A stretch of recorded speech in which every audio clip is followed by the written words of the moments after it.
ሳምንቱ እንዴት አለፈ ጎበዝ? ከሰሞኑ እስራኤል ለሶማሌላንድ እውቅና መስጠቷ አነጋጋሪ ሆኖ ቆይቷል።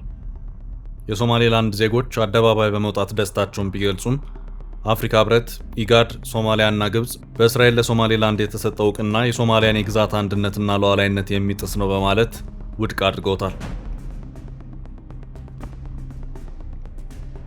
ኢጋድ ለሶማሌላንድ የተሰጣት የተናጠል እውቅና የራሱን የድርጅቱን ማቋቋሚያ ቻርተር የሚጻረር መሆኑን ገልጿል። አፍሪካ ህብረት በበኩሉ የአፍሪካ ሀገራት ከቅኝ ግዛት ነፃ ሲወጡ የወረሱት ድንበር እንዲከበር እንደ አውሮፓውያን አቆጣጠር በ1964 ለተወሰነው አህጉራዊ ውሳኔ ጽኑ አቋም እንዳለው የገለጸ ሲሆን የሶማሊያን ሉዓላዊነትና የግዛት አንድነት የሚሸራርፍ ማናቸውም ድርጊት አደገኛ ምሳሌና በአህጉሪቱ ሰላምና መረጋጋት ላይ መጠነ ሰፊ አንድምታ ያለው ነው በማለት ገልጿል። በቀጣይ የእስራኤልን ፈለግ ተከትለው እውቅና የሚሰጡ እነማን ይሆኑ? በአቋማቸው የሚጸኑስ? እናንተስ ምን ታስባላችሁ? ምላሻቸው በጉጉት ሲጠበቅ የነበሩት የአሜሪካው ፕሬዝዳንት ዶናልድ ትራምፕ እስራኤልን ተከትለው ለሶማሌላንድ የሀገርነት እውቅና እንደማይሰጡ አስታውቀዋል። ሆኖም የሶማሌላንድን የእውቅና ጥያቄ እንደሚያጤኑት ፕሬዝዳንት ትራምፕ ለኒውዮርክ ፖስት ጋዜጣ በሰጡት ቃል የተናገሩ ሲሆን ፕሬዝዳንቱ በሶማሌላንድ የእውቅና ጥያቄ ዙሪያ ውሳኔ ላይ ከመድረሳቸው በፊት ከመካከለኛው ምስራቅ የአሜሪካ አጋሮች ጋር እንደሚወያዩበት ጠቁመዋል። የእስራኤሉ ጠቅላይ ሚኒስትር ቤንያሚን ኔታንያሁ በበኩላቸው ፕሬዝዳንት ትራምፕ የአረብ ሀገራት ከእስራኤል ጋር ዲፕሎማሲያዊ ግንኙነት እንዲጀምሩ ያቀረቡትን የአብርሃም ስምምነት ሶማሌላንድ መቀበሏን ከቀናት በኋላ ከፕሬዝዳንቱ ጋር ሲገናኙ እንደሚያሳውቋቸው ተናግረዋል።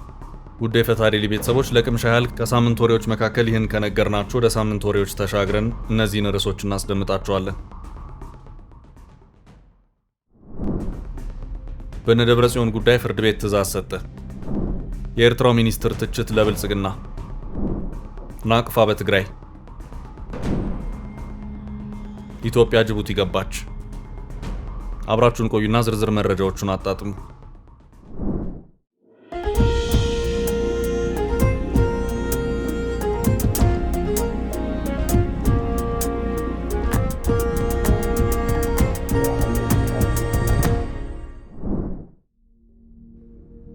በእነ ደብረጽዮን ጉዳይ ፍርድ ቤት ትዕዛዝ ሰጠ።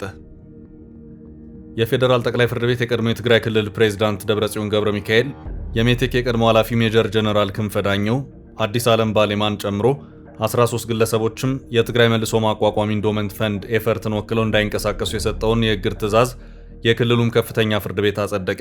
በኤፈርት አመልካችነት በ3 ዳኞች ውሳኔ እግድ መሰጠቱን የሚገልጽ ሪፖርተር የተመለከተው በፌዴራል ጠቅላይ ፍርድ ቤት ታህሳስ 13 ቀን 2018 ዓ.ም የተጻፈ ደብዳቤ ተጠሪዎች ዶክተር አረጋይ ገብረ ሚካኤል፣ ሜጀር ጀነራል ክንፈ ዳኘው፣ ዶክተር ደብረጽዮን ገብረ ሚካኤል፣ ዶክተር አብርሃም ተከስተ፣ ወይዘሮ ኪሮስ አጎስ፣ አምባሳደር ኪሮስ ገሰሰ፣ ዶክተር ጻድቅ ኪዳነ ማርያም፣ አቶ ሰናይ ካህስ፣ ኮሎኔል ካህሳይ ተክሉ፣ ወይዘሮ ሸዊት አዲሱ፣ አቶ አታክልቲ ገብረ ሕይወት፣ አምባሳደር አዲስ ዓለም ባሌማ እንዲሁም አቶ ጥላውን ታረቀኝን በተመለከተ ዝርዝር የእግድ ትዕዛዝ ሰጥቷል።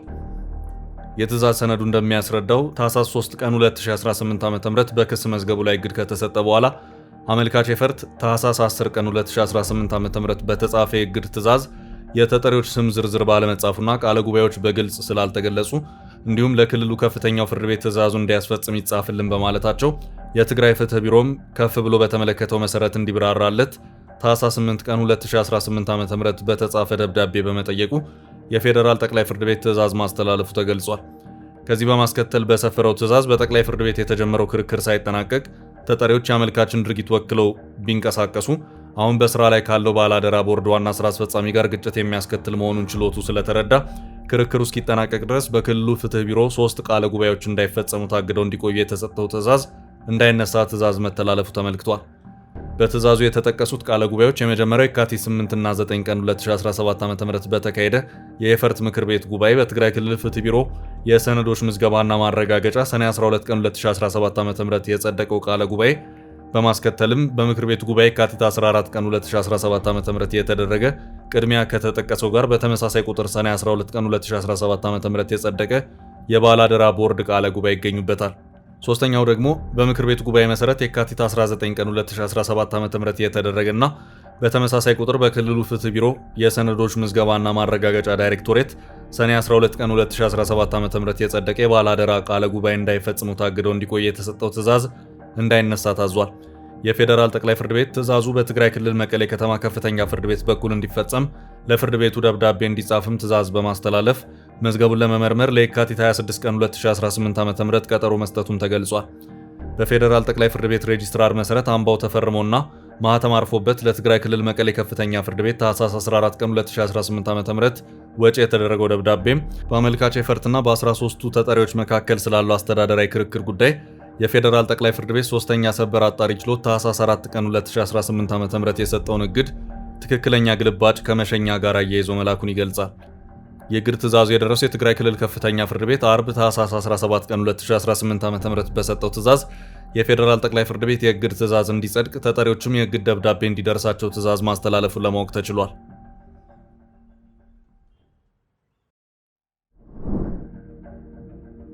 የኤርትራው ሚኒስትር ትችት ለብልጽግና። የኤርትራ መንግስት ቃል አቀባይ የማነ ገብረ መስቀል የኢትዮጵያው ብልጽግና ፓርቲ ኤርትራ ከግብጽ ጋር የወደብ ትብብር ስምምነት ላይ እንደደረሰች በግምት ላይ የተመሰረተ መረጃ አሰራጭቷል በማለት በማህበራዊ ትስስር ገጻቸው ላይ ባሰፈሩ ጽሑፍ ተችተዋል። በኤርትራና በቀይ ባህር አዋሳኝ ሀገራት መካከል እንዲህ አይነት የወደብ ትብብር ካለ በኤርትራ ብሔራዊ ጥቅም ላይ የተመሰረተ እንጂ ሌላ ፖለቲካዊ ዓላማ ያለው ተደርጎ ሊወሰድ እንደማይችል የማነ ገልጸዋል። ኤርትራ ጥንታዊ ታሪክ እንዳላት በመዘርዘር ኢትዮጵያ ወደ ቀይ ባህር የደረሰችው ኤርትራ በ1950ዎቹ በፌዴሬሽን ከኢትዮጵያ ጋር የተዋሃደች ጊዜ ብቻ ነው ያሉት የማነ ኢትዮጵያ የራሷ የባህር በር ባለቤት ለመሆን አንዳችም ህጋዊ፣ ታሪካዊ፣ የደህንነትና የንግድ አመክንዮ የላትም በማለት የመንግስታቸውን አቋም በድጋሚ ገልጸዋል። የማነ የአልጀርሱ ስምምነት 25ኛ ዓመት በቅርቡ በታሰበበት ወቅት የተባበሩት መንግስታት ድርጅት፣ አውሮፓ ህብረትና በርካታ ሀገራት ያወጧቸው መግለጫዎች የሀገራትን የግዛት አንድነትና ሉዓላዊነት ያረጋገጡ ናቸው ብለዋል። በቅርብ ጊዜ በቀጠና የሚነሱ የኤርትራና ግብጽ ትብብር ወሬዎች የተለያዩ ትችቶችና አስተያየቶችን አስነስተዋል። ምንም እንኳን ይፋ የተፈረመ ስምምነት መኖሩ እስካሁን ባይረጋገጥም ጉዳዩ በክልል ጂኦፖለቲካ ውስጥ ከባድ ውጥረት ፈጥሯል። አንደኛው ትችት የሚመለከተው የክልል መረጋጋትን ነው። ብዙ ተንታኞች ግብጽ በቀይ ባህር አካባቢ ወታደራዊ ወይም የደህንነት ይዞታ ካገኘች ይህ የኃይል ሚዛንን ሊያበላሽ እንደሚችል ያስጠነቅቃሉ። ቀይ ባህር አስቀድሞ በዓለም ኃይሎች ትኩረት ውስጥ ያለ ክልል ሲሆን ተጨማሪ የውጭ ኃይል መግባት ውጥረትን ሊጨምር ይችላል የሚል አስተያየት በርክቷል። ሁለተኛው ትችት ከኢትዮጵያ ጋር ተያይዞ ይነሳል። ግብጽ ከናይል ውሃ ጋር ከገርድ ጉዳይ ጋር በተያያዘ በኢትዮጵያ ላይ ያለው ፖለቲካዊ ግጭት ከኤርትራ ጋር የሚነገር ትብብር እንደ ዲፕሎማሲያዊ ግፊት መሳሪያ ሊጠቀምበት እንደሚችል ውጥረት በመፍጠር ይህ ሁኔታ በሆርን ኦፍ አፍሪካ የተለያዩ ግጭቶችን ሊያባብስ ይችላል ተብሎ ይታሰባል። በሌላ በኩል አንዳንድ አስተያየቶች ኤርትራን በተመለከተ የሚቀርቡ ሲሆን ኤርትራ በብዙ ዓመታት የዓለም አቀፍ መገለል ውስጥ ቆይታለች። ስለዚህ ከግብጽ ጋር የሚነገር ትብብር ኢኮኖሚያዊና ዲፕሎማሲያዊ መተንፈሻ ሊሆንላት ይችላል የሚሉ አሉ። ነገር ግን ተቃዋሚዎች ይህ አይነት ትብብር ኤርትራን የሌሎች ሀገር ፖለቲካ መሳሪያ እንዳትሆን ጥንቃቄ ያስፈልጋል ይላሉ።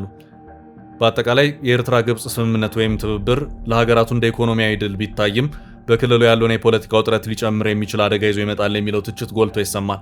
ስለዚህም ጉዳዩ በግልጽነት በዲፕሎማሲና የቀጠናው ሀገሮችን ስጋት በሚያካትት መልኩ መነጋገር አስፈላጊ እንደሆነ ሀሳቦች ከዚህም እየተነሱ መሆኑ ተመልክቷል።